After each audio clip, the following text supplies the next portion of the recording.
truth about why you wanted her.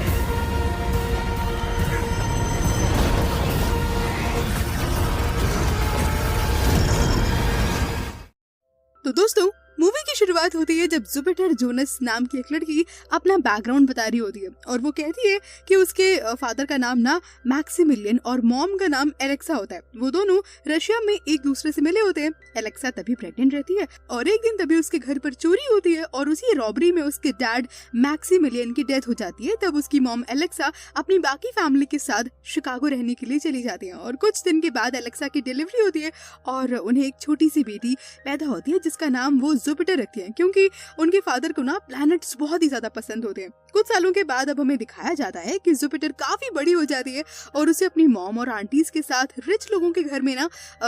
साफ सफाई का काम करना पड़ता है, जैसे कि टॉयलेट्स और वॉशरूम को क्लीन करना। इसी वजह से उसे अपनी ये लाइफ बिल्कुल भी पसंद नहीं होती है। फिर एक दिन तभी जुपिटर अपनी दोस्त कैथरीन का घर साफ कर रही होती है और तभी वहां पर उसे एलियंस जैसे कुछ अजीब से दिखने वाले जो लोग होते हैं ना, वो दिखते हैं, जिन्हें मूवीज में एक्चुअली में क्रीपर्स कहा गया है। इसके बाद वो क्रीपर्स उनके घर पर अटैक कर देते हैं और तभी जुपिटर जो होती है वो चुपके से उनकी फोटो ले लेती है, लेकिन इस बात का पता क्रीपर्स को चल जाता है और वो सबके साथ कहीं ना कहीं जुपिटर की जो मेमोरी होती है उसको डिलीट कर देते हैं और वहां से फिर चले जाते हैं। अब जुपिटर को घर पहुंचने के बाद कुछ भी याद नहीं होता है कि वहां पर क्या हुआ था, लेकिन जुपिटर को जैसे उसके डैड के पास टेलीस्कोप होता है बिल्कुल वैसे ही चाहिए होता है, लेकिन अब उसके पैसे इतने ज्यादा होते हैं जिसकी वजह से वो इसे नहीं खरीद पा रही होती है क्योंकि उसकी फाइनेंशियल कंडीशन बहुत ही ज्यादा खराब होती है। फिर तभी एक दिन उसके कजिन ने उसे एक आइडिया दिया होता है कि जिसमें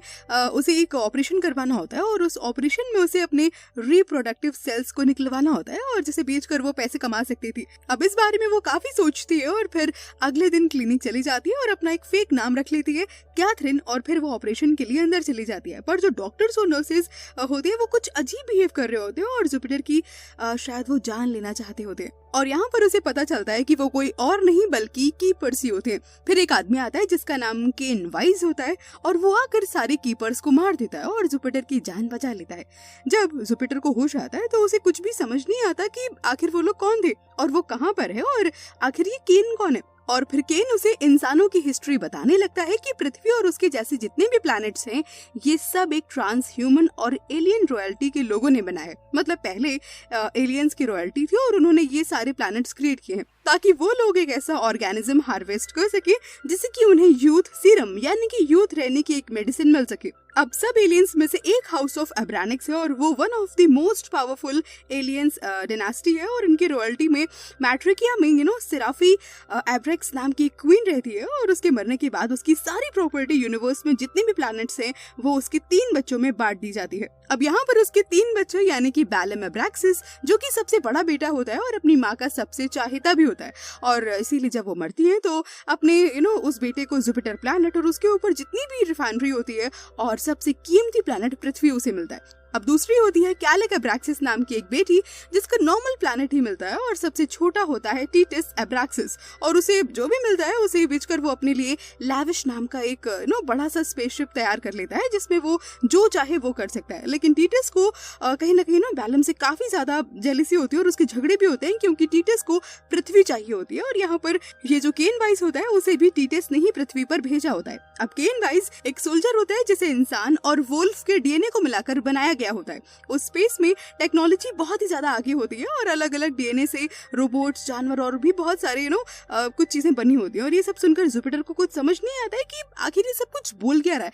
उसकी कुछ भी पल्ले नहीं पड़ता है। अब इसके बाद हमें दिखाया जाता है कि जुपिटर अगर पृथ्वी पर ही रही तो कीपर्स आकर फिर से उस पर हमला करेंगे और उसे जान से मारने की कोशिश करेंगे। तो केन उसे अपने साथ स्पेस में ले जाने का फैसला करता है। जुपिटर भी उसके साथ जाने के लिए तैयार हो जाती है, लेकिन जब केन जुपिटर को ले जा रहा होता है तब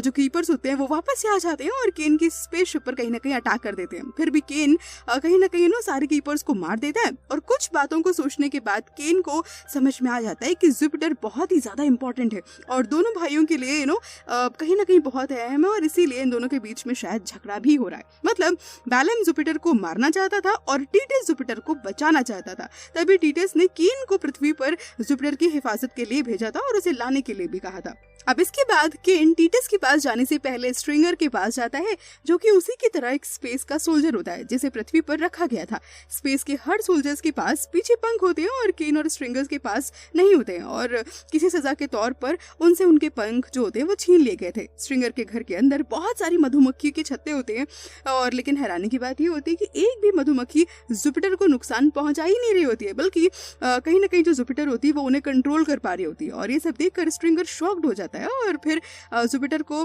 कहीं ना कहीं बहुत ही ज्यादा मानने लगता है और उसके आगे झुककर उसे प्रणाम करता है। और तभी वो रियलाइज करता है कि वो जरूर गैलेक्टिक रॉयल्टी यानी क्वीन होगी, तभी वो मधुमक्खियां उसे कुछ भी नहीं कर रही हैं। और ये सब बातें जब वो स्ट्रिंगर जुपिटर को बताता है तो उसे कहीं ना कहीं उसकी बातों पर यकीन नहीं होता है और फिर स्ट्रिंगर उसे ह्यूमन हिस्ट्री बताने लगता है कि तुम इंसानों का रियल बर्थ प्लेस एक्चुअली पृथ्वी नहीं है बल्कि स्पेस है और वो कोई ऑरस नाम का प्लैनेट है। और तभी यूनिवर्स एक्सपेंशन के टाइम में बहुत सारे एलियंस के साथ साथ प्लैनेट अर्थ भी डिस्कवर हुआ था, पर उन्हें पता चला कि अर्थ पर लाइफ भी है लेकिन अर्थ पर डायनासोर्स भी हैं। तो उन्होंने अर्थ के डायनासोर्स को अटैक करके कहीं ना कहीं खत्म कर दिया था ताकि पृथ्वी इंसानों के रहने के लिए एक सुरक्षित जगह बन जाए। इसके बाद यानी आज से 1 लाख साल पहले अब्रैक्सिस इंडस्ट्रीज की जो भी ओनर थी यानी कि मेन क्वीन, उन्होंने पृथ्वी पर एक बीज फैला दिया था और उसके बाद इंसानों को कहीं ना कहीं पैदा करना शुरू कर दिया था। उन सीड्स की वजह से इंसानों की बॉडी इन्फेक्टेड होने लगती है, मतलब उनके बॉडी के डीएनए डेवलप होने लगते हैं और भी ज्यादा कहीं ना कहीं स्ट्रॉन्ग और इवॉल्व होने लगते हैं ताकि वो एक फर्टाइल पॉपुलेशंस बन सके। फिर एक वक्त आने के बाद उन्हें इंसानों को एक तरह के ऑर्गेनिज्म बनाने के लिए इस्तेमाल किया जाएगा जिससे कि वो लोग यूथ सीरम बना सके। और इस यूथ सीरम से अब्रैक्सिस इंडस्ट्रीज काफी अमीर होने वाली थी क्योंकि यूनिवर्स में काफी सारे अमीर एलियंस थे जिनको ये यूथ सीरम बेचकर अमीर कहीं ना कहीं बना जा सकता था। और ये सारा प्लान उस रानी का ही होता है जो अब मर चुकी होती है। इसीलिए पृथ्वी इतनी इंपॉर्टेंट होती है सभी लोगों के लिए क्योंकि इंसान ही होते हैं जिससे वो यूथ सीरम बनाया जा सकता था। इसी वजह से उन दोनों भाइयों में यानी कि बैलम और टीटस में झगड़े भी होते हैं। और यहाँ पर बैलम का प्लान एक्चुअली में ये होता है कि पृथ्वी की पॉपुलेशन बहुत ही ज्यादा होती है और पॉपुलेशन बढ़ जाने की वजह से कहीं ना कहीं उनके रिसोर्सेस अब खत्म जब हो जाएंगी तब वो एक्सटेंड होने लगेंगे और तभी सही मौका होगा उन्हें यूज करके यूथ सीरम बनाने का। तो जब इंसानों को यूज किया जाएगा यूथ सीरम बनाने के लिए तब इंसान खत्म हो जाएंगे यानी कि सभी लोग मारे जाएंगे। और ये सब कुछ सोचकर जुपिटर बहुत ही ज्यादा डर जाती है। अब इधर जब स्ट्रिंगर को यकीन हो जाता है कि जुपिटर रॉयल्टी क्वीन ही है और वो उसकी हेल्प करने के लिए भी तैयार है, तभी एक हंटर ग्रुप आकर उन पर अटैक कर देता है और जुपिटर केन और स्ट्रिंगर को कहीं ना कहीं किडनैप करके अपने साथ ले जाता है। वो लोग अपनी स्पेसशिप पर ले जाकर फिर उन्हें स्पेस में ले जाते हैं और क्वीन की बेटी कैलिक का जो प्लैनेट होता है वो उसे वहां ले जाते हैं। जब जुपिटर को होश आता है तो उसके सारे कपड़े अब बदले हुए होते हैं, उसकी ड्रेस, उसका पहनावा सब कुछ एकदम क्वीन की तरह होता है। और जब वो कैलिक के पास जाती है तो कैलिक उसे बताती है कि ये तुम्हारा पुनर्जन्म है। तो ऐसा सुनकर जुपिटर कहती है कि तुम ये क्या कह रही हो, क्योंकि मेरी एज तो सिर्फ 30 ईयर्स है और तुम्हारी मॉम की तो पता नहीं कितनी एज होगी। तब कैलिक बोलती है कि जो जीन्स तुम में है वैसे ही बिल्कुल हूबहू मेरी मॉम में भी थे और इसीलिए हम समझते हैं कि तुम उनका पुनर्जन्म हो और तुम्हारे रूप में कहीं ना कहीं मेरी माँ सेफारी एब्रेसिक्स वापस आई हैं। और वो बताती है कि उसकी माँ का मर्डर हुआ था और इतने साल जिंदा रहने के लिए वो भी यूथ सीरम का ही इस्तेमाल कर रही थी, लेकिन जब वो 1000 साल की होकर उस यूथ सीरम के कैन में होती है तभी कोई उन्हें मार डालता है। अब यहाँ पर जो कैलिक होती है वो जुपिटर के साथ बहुत ही अच्छे से बिहेव कर रही थी क्योंकि अगर जुपिटर वापस से रानी बनना चाहेगी तो फिर वो यूथ सीरम जरूर बनाएगी और इसका शेयर कहीं ना कहीं फिर कैलिक को भी मिलेगा। लेकिन जो केन होता है उसे कुछ यहाँ पर गड़बड़ लगता है और वो जुपिटर को आकर वहां से ले जा रहा होता है और कहता है कि अभी तक ये रानी बनी नहीं है। फिर इसके बाद ये दोनों ऑरस नाम के एक प्लैनेट पर चले जाते हैं और वहां पर एक गवर्नमेंट टाइप का जो एक ऑफिसर होता है जहाँ पर उसे एक इनहेरिटेंस क्लेम करना होता है। फिर उसके बाद उसे वो अपनी क्वीन का टाइटल मिल जाता है और वो उसे एक्सेप्ट भी कर लेती है। अब यहाँ पर उसके जो रूल्स वगैरह होते हैं वो उसे बताए जाते हैं। सारी चीजें समझने के बाद अब हम देखते हैं कि जो जुपिटर और केन होते हैं ये दोनों अकेले होते हैं और तभी जो केन होता है वो उसे कहता है कि मुझे तुम बहुत पसंद हो लेकिन मैं एक क्वीन के लायक नहीं हूँ, मैं ये सब सिर्फ स्ट्रिंगर के लिए कर रहा हूँ। अगर तुम रानी बनती हो तो हम दोनों को अपने सोल्जर्स, बैज और पंख वापस मिल जाएंगे जो हमसे कहीं ना कहीं छीन लिए गए थे। और ये सब सुनकर जो जुपिटर होती है वो थोड़ी नाराज हो जाती है और तभी स्ट्रिंगर और उसके कुछ सोल्जर्स वहां पर आ जाते हैं और स्ट्रिंगर कहता है कि मैं अब सब कुछ टाइटस को बता बता चुका हूँ कि तुम इस प्लैनेट पर आ गई हो और उन्होंने कहीं ना कहीं हुक्म दिया है कि मैं तुम दोनों को लेकर उनके पास पहुंचूं। और इसके बाद स्ट्रिंगर जुपिटर और केन को टाइटस के पास लेकर जाता है और इसकी खबर तभी बैलम को लग जाती है कि रानी यहाँ पर आ गई है और उसे अपना क्वीन वाला जो क्राउन है वो भी कहीं ना कहीं वापस मिल चुका है। ये क्वीन ही रहती है जिसे मारने के लिए बैलम ने पृथ्वी पर कीपर्स को भेजा था और टाइटस ने केन को। बैलम एक्चुअली जुपिटर को इसलिए मारना चाहता होता है कि अगर वो क्वीन बन गई तो फिर अर्थ उसे वापस देना पड़ेगा और इसके लिए फिर वो कुछ और प्लान बनाता है कि जुपिटर की जितनी भी फैमिली होती है पृथ्वी पर वो जुपिटर को ब्लैकमेल करने के लिए उन्हें किडनैप करवा लेता है। अब इधर जुपिटर और केन जो होते हैं वो टीटस के पास पहुंचते हैं। पहले तो टीटस केन को पनिश करता है अकेले में क्योंकि वो जुपिटर को पहले क्यों नहीं उनके पास लेकर के पहुंचा और ये बात स्ट्रिंगर ने उन्हें आकर के क्यों बताई। और इसके बाद टीटस केन को ये बताता है कि वो जुपिटर को इम्प्रेस करेगा और उसे शादी कर लेगा और उसके बाद उसे बेरहमी से मार डालेगा ताकि एज अ हस्बैंड उसकी सारी पावर्स और प्रॉपर्टीज उसे मिल जाएगी। वो केन को इसके बाद खुले स्पेस में भेज देता है और खुद जुपिटर के पीछे लग जाता है उसे इम्प्रेस करने के लिए। और तभी वो जुपिटर से कहता है कि सब पृथ्वी के पीछे पड़े हैं यूथ सीरम को कहीं ना कहीं पाने के लिए, लेकिन मैं तो ऐसा बिल्कुल नहीं हूँ। वो उस हजारों बॉटल्स को दिखाता है जिसमें यूथ सीरम होता है जो कि हजारों इंसानों को मार कर बनाया गया होता है। वो कहता है कि मैं ये सब कुछ रोक सकता हूँ अगर तुम मुझसे शादी कर लो, लेकिन जो जुपिटर होती है वो मना कर देती है। और उसके बाद तभी वो अपना दूसरा दांव खेलता है और उसे कहता है कि अगर तुम मुझसे शादी कर लो तो मैं केन और स्ट्रिंगर की लाइसेंस तुम्हें वापस कर सकता हूँ क्योंकि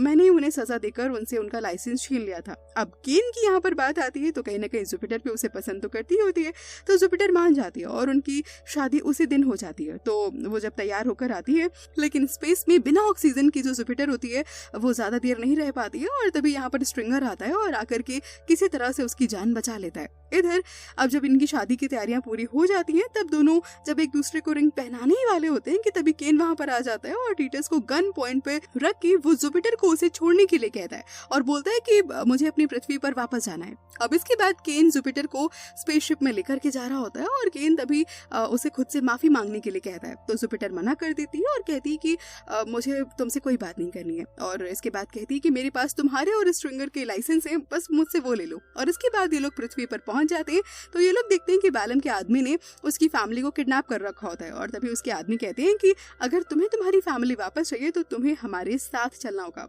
अब फैमिली के लिए जुपिटर वापस से उनके साथ चलने के लिए तैयार हो जाती है और जब वो एक जगह पर पहुंचती है तो वहां पर बहुत सारी रिफाइनरीज होती हैं जिसमें कि बैलम होता है और कहता है कि तुम्हारी फैमिली को मैं छोड़ दूंगा लेकिन तुम्हें मुझे कहीं ना कहीं पृथ्वी पर हार्वेस्टिंग शुरू करके देनी होगी। अब वो जुपिटर से इस चीज की परमिशन इसलिए मांग रहा होता है क्योंकि उसने क्राउन हासिल किया होता है और उसकी परमिशन के बिना कुछ भी नहीं हो सकता था। और इसके बाद जो जुपिटर होती है वो मना कर देती है क्योंकि हार्वेस्टिंग से पृथ्वी की सारी पॉपुलेशंस और रिसोर्सेज बर्बाद हो सकते थे। फिर वहीं पर केन आकर उन रिफाइनरीज की ग्रेविटी को बर्बाद कर देता है जिसकी वजह से पूरी रिफाइनरीज जो होती है वो टूट जाती हैं। तब स्ट्रिंगर और केन अपनी दोस्त टी सिंस के साथ उसके स्पेसशिप में कहीं ना कहीं आ जाते हैं और जुपिटर की फैमिली को बचा लेते हैं और अपने स्पेसशिप में उन्हें ले आते हैं। फिर जुपिटर और बैलम की यहाँ पर लड़ाई होती है और जुपिटर बहुत अच्छे से फाइट करती है। फिर उसी लड़ाई में बैलम ये एक्सेप्ट भी करता है कि उसी ने अपनी माँ को मारा होता है प्रॉपर्टी के लिए और कहीं ना कहीं अब वो जुपिटर को भी मार डालेगा। लेकिन तभी तबाही की वजह से वो पूरी बिल्डिंग गिर जाती है और उसमें बैलम पूरी तरह से दबकर मर जाता है।